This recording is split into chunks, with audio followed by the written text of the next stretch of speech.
గత ఎన్నికల్లో టీడీపీ కూటమి అధికారంలోకి వచ్చేదానికి అనేక కారణాలు ఉన్నప్పటికీ అందులో ప్రధానమైన కారణం రైతులకు సంబంధించి అన్నదాత సుఖీభవ పథకం.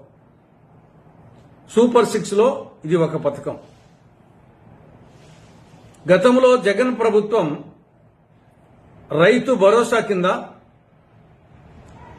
ప్రతి ఏటా ప్రతి రైతు కుటుంబానికి 12,500 రూపాయలు ఇస్తానని మేనిఫెస్టోలో చెప్పి అధికారంలోకి వచ్చాక ఒకేసారి 5,000 రూపాయలు కోత కోసి అందులో 7,500 రూపాయలు మాత్రమే ఇస్తూ దానికి కేంద్ర ప్రభుత్వము ఇస్తున్న 6,000 కలుపుకొని ఆ 13,500 రూపాయలను ఏడాదికి 3 విడతలుగా మే మాసంలో 7,500 రూపాయలు, అక్టోబర్లో 4,000 రూపాయలు, జనవరిలో 2,000 రూపాయలు ఈ రైతు భరోసా కింద జగన్ ప్రభుత్వం రైతుకు ఆర్థిక సహాయం చేసేది. దీన్ని ఎన్నికలకు ముందు ఎన్నికల సందర్భంగా టీడీపీ కూటమి ఈ రైతు భరోసా పథకం పేరు మార్చి అన్నదాత సుఖీభవ అని పేరు పెట్టి ఈ పథకం కింద ప్రతి రైతుకు ఏటా 20,000 రూపాయలు ఆర్థిక సహాయం చేస్తామని మేనిఫెస్టోలో చెప్పడం జరిగింది. రైతులు నమ్మారు, ఓట్లు వేశారు. టీడీపీ కూటమి అధికారంలోకి వచ్చింది. వచ్చి 80 రోజులు అవుతా ఉంది.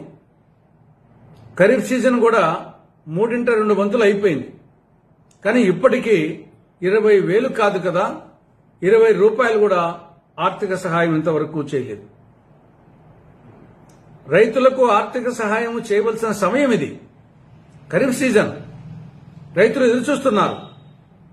కాబట్టి ఇప్పటికైనా టీడీపీ కూటమి ప్రభుత్వం, చంద్రబాబు ప్రభుత్వం మీరు మేనిఫెస్టోలో చెప్పిన విధంగా అన్నదాత సుఖీభవ పథకం కింద రైతులకు ఆర్థిక సహాయం చేయాలని కాంగ్రెస్ పార్టీ డిమాండ్ చేస్తా ఉంది.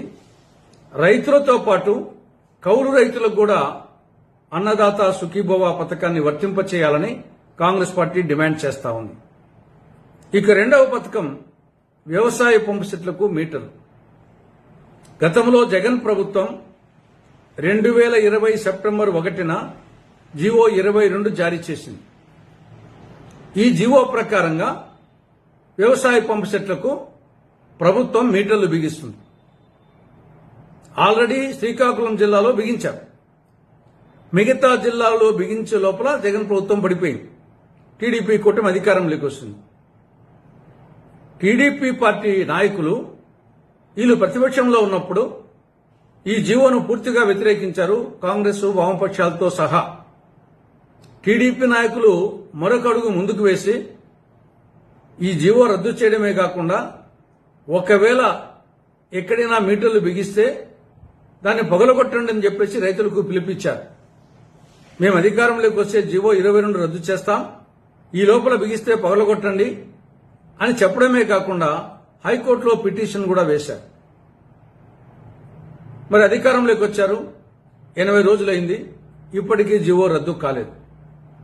శ్రీకాకుళం జిల్లాలో బిగించిన వ్యవసాయ పంపులకు మీటర్లు అలాగే కొనసాగుతూ ఉన్నాయి. కాబట్టి చంద్రబాబు ప్రభుత్వం మాట తప్పుతా ఉంది. ఇప్పటికైనా జీవో 22ను వెంటనే రద్దు చేయాలని, ఆల్రెడీ బిగించిన స్మార్ట్ మీటర్లను తొలగించాలని కాంగ్రెస్ పార్టీ రాష్ట్ర ప్రభుత్వాన్ని డిమాండ్ చేస్తా ఉంది.